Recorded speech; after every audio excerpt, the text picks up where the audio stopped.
उच्चारण के लोगों को चंडीगढ़ जाने की जरूरत नहीं है, यहाँ चंडीगढ़ बनाएंगे इसको। हम कभी नेता रहे ना, हमारा परिवार नेता रहा। सिर्फ और सिर्फ हाँ एक बात जरूर है, यदि मौका मिला तो लोगों को, जनता को वो बनाएंगे, जनता को नेता बनाएंगे। एनजी न्यूज के सभी दर्शकों को नमस्कार। उचाना हल्के के अंदर जैसा कि आपको पता है हॉट सीट मानी जाती है, लेकिन कहीं ना कहीं डिप्टी सीएम खुद डर गए हैं और वीरेंद्र सिंह जो सेंटर के मंत्री भी रह चुके हैं, दोनों ही जो विकल्प थे कहीं ना कहीं वो डर चुके हैं एक तीसरे व्यक्ति से। आखिर डरने का क्या राज है, किस व्यक्ति से डर रहे हैं? दुष्यंत चौटाला डिप्टी सीएम होने के बाद भी किस व्यक्ति से उन्हें हार का जो डर है सता रहा है? तीसरा जो व्यक्ति है कौन है, तो ये देख सकते हैं साथ में जो बैठे हुए हैं दिलबाग संडील जी, जो लगातार समाज सेवा में अपनी भागीदारी पेश करते रहते हैं, लगातार लोगों की समस्या सुलझाते रहते हैं। ऐसे में अब की बार विकल्प के रूप में जनता दिलबाग संडील को देख रही है। एनजी न्यूज लगातार कवरेज दिखाता रहेगा, क्यों हम हॉट सीट पर बैठे हुए दिलबाग संडील से पूरी जानकारी लेंगे।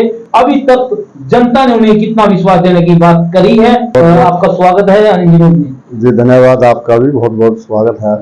आपको देखिए तो आपको क्या लगता है कि जनता जो आपको तीसरे चेहरे के रूप में देख रही है, तो कितना विश्वास आपका बढ़ा है और कितना आप उनको विश्वास दिला पाओगे?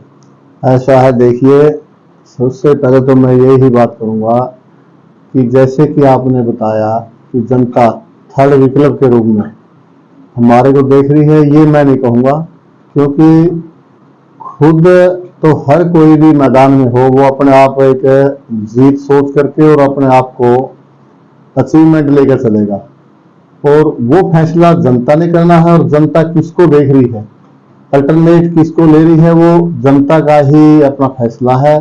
और ज्यादातर खुद की बजाय आप जैसे दूसरे साथियों को, चाहे वो जनता हो, चाहे वो मीडिया वाले हो, और चाहे वो लीडरशिप हो, मतलब कि दूसरों को ही ये महसूस होगा कि हमारा अल्टरनेट कौन है। जैसे कि चौधरी वीरेंद्र सिंह और दुष्यंत चौटाला की बात आपने की कि वो 50,000 से यानी 47,500 के करीब उनका हार जीत का फैसला रहा। वो दोनों लोग तो अपनी राजनीति विरासत को बचाने में लगे हुए हैं। अब की बार जनता ने अपना मूड बना लिया है, चाहे वो अल्टरनेट के रूप में कहो, आप विकल्प के रूप में कहो, वो जनता ने एक फैसला जरूर तय कर लिया है, इन दोनों को दूर चटाएंगे। और तीसरे को वो किसको अपनी नजरों में लेंगे, किसको अपना आइकॉन बनाएंगे, वो देखते हैं, वो भी सब आएगा। जैसे आप मैदान में उतरे हो तो किन सोच के साथ, किन मुद्दों के साथ मैदान में उतरे हो? पहले तो मुद्दा ये है कि हमारे एरिया में एक बेरोजगारी का मुद्दा, शिक्षा का मुद्दा, स्वास्थ्य का मुद्दा, ये मुद्दे, और रहा कसर वो पीने के पानी का मुद्दा, ये हमारे सामने एक बड़ी चुनौती है। और हमारा सोचना ये है कि हम इस समस्या को कैसे दूर करें। और लोगों को आज तक इस समस्या को दूर करने वाले, कहने वाले तो बहुत मिले हैं, चाहे हमारे बीच में ये दो घराने आज भी राजनेता हैं, उन्होंने सदा किसान और कमेरे की बात करके लोगों को बस बरगलाने का काम किया है। मैं ये कहूँगा अब लोग उस बात को समझ गए हैं, और उसको समझ करके अब अपना, हमारा बस सिर्फ राजनीति में आने का उद्देश्य यही है कि निस्वार्थ लोगों की सेवा करें। और सेवा तो हर कोई करेगा, लेकिन रियल में और सच्चाई में वो किस प्रकार से कि ना में कोई कमाने की भूख है और ना कोई हमें सत्ता की भूख है, कि सत्ता की भूख है। आज भी चाहे वो पिछले कई सालों से, जब से भी हम लगे हुए हैं सेवा में, और आगे भी इसी प्रकार से, सबकी बार सिर्फ इलेक्शन होना बाकी है। एक तो लोगों ने ये मूड सबसे पहले बना चुके हैं, हमारा हरियाणा प्रदेश के लोग, और खासकर उचाना या जींद जिले की बात करें, कि हमने कांग्रेस सरकार लानी है और भूपेंद्र सिंह हुड्डा को हमने मुख्यमंत्री बनाना है। उसके साथ साथ जैसे इन लोगों से छुटकारा कैसे पाएं, ये जनता ने अपना पूरा फाइनल मूड बना लिया है। सिर्फ वोटिंग की, इलेक्शन की बाकी है, वोटिंग होना बाकी है, और इससे फालतू कुछ बाकी नहीं बचा। दिलबाग जी, अगर बात करें जब वीरेंद्र सिंह जी इतने बड़े नेता है, तो ऐसे में घर में तीन तीन बड़े पद, और दुष्यंत चौटाला अगर बात करें डिप्टी सीएम, जब ये रैलियां करते हैं तो कहां कहां से जनता को बुलाना पड़ता है। और आपका हमने एक छोटा सा कार्यक्रम देखा था, जो मात्र एक छोटा सा कार्यक्रम था, चाय का प्रोग्राम, और वो एक रैली में तब्दील हो गया। तो इसका क्या मतलब समझिए। देखिए, इन लोगों ने तो, चाहे हमारे ये मंत्री जी हैं, चाहे डिप्टी सीएम हो, इनके पास तो अपने तंत्र बहुत है, प्रशासनिक तंत्र भी इनके पास। और जैसे चौधरी साहब ने कहा कि वे 30 टिकट मैं अकेला दूंगा और कोई भी फैसला लूंगा। 30 टिकट मेरे जैसे चाहने वाले वो क्या करेंगे, उन्होंने ये भीड़ इकट्ठी करी थी। क्योंकि 30 टिकटों का जिसने नारा दे दिया, 30 के पीछे एक एक सीट पे, मतलब 90 हमारी कॉन्स्टिट्यूंसी है, विधानसभा है, 90 में एक एक दो दो की बात भी करो, सैकड़ों में जाएंगे। और सैकड़ों आदमी टिकटार्थी हो जहां पे, और सैकड़ों में से फिर उसमें एक आदमी यदि 100 और 200 की तादाद लेके आएगा, 10-20 हजार आदमी तो वैसे ही हो गए। और कोई उसमें 500-400 लेके आने भी है, पूरा हरियाणा से और आसपास के प्रदेशों के इन लोगों ने जोर लगा के, और पूरे तीनों लोगों ने, जिसमें मैं चौधरी वीरेंद्र सिंह की बात भी करूंगा, मैडम प्रेमलता जी बात करूंगा, और हमारे सांसद जी की बात भी करूंगा। 2 महीने से ये इस तैयारी में थे, 2 महीने में इतनी तैयारी करके और लोगों को एक झांसा दे करके टिकटार्थियों को टिकट दिलवाऊंगा।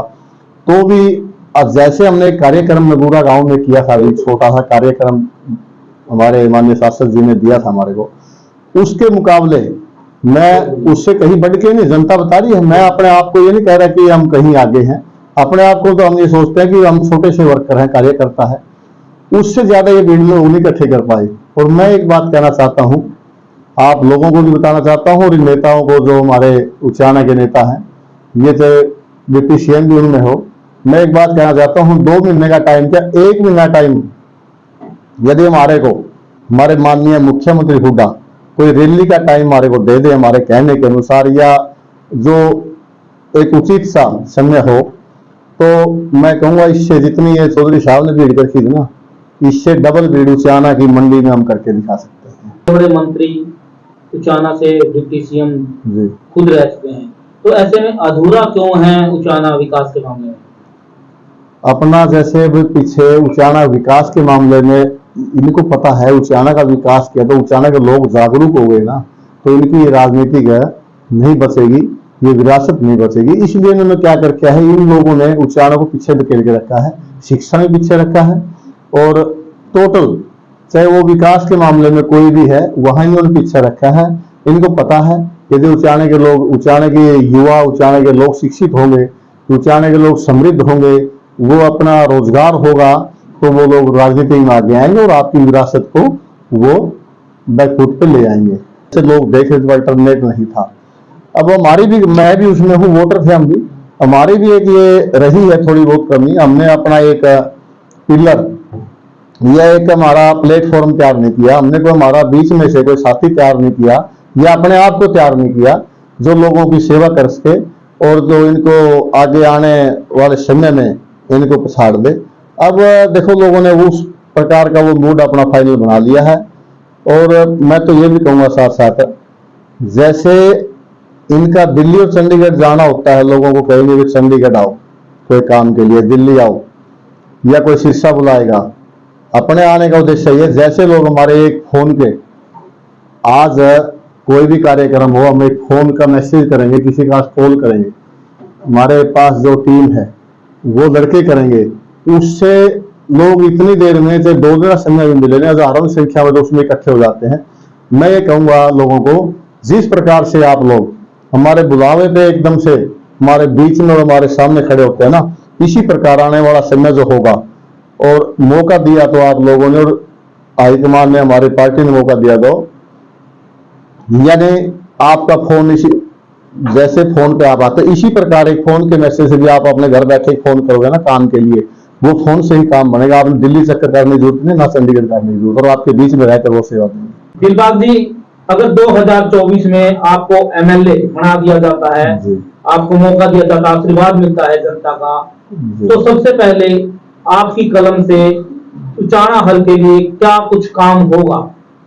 देखिए, जैसे पिछले दिन कुछ जेजेपी के लोग हैं, चाहे हमारे डिप्टी सीएम की बात करें ना, वहां उनकी रैली जींद में हुई थी जब इन्होंने जेजेपी का गठन किया था, और दिग्विजय चौटाला ने और दुष्यंत चौटाला ने यह कहा था कि जींद को चंडीगढ़ बना देंगे। हम तो अपनी तरफ से ये कह रहे हैं कि यदि ये मौका मिला तो हमारे उच्चारण के लोगों को चंडीगढ़ जाने की जरूरत नहीं है, यहाँ चंडीगढ़ बनाएंगे इसको। चंडीगढ़ क्या बनाएंगे, मतलब कि यहाँ चंडीगढ़ जैसा माहौल उनको यहाँ मिलेगा, वो सेवा यहाँ चंडीगढ़ वाली सेवा यहाँ उच्चारण में मिलेगी। और वो उसके लिए अपना जन सेवा का एक ऑफिस, एक कार्यालय उच्चारण में तहसील के बिल्कुल फ्रंट में अपना वो तैयार होने लग रहा है। वही लोगों का कार्यालय है, वो अपना कार्यालय है।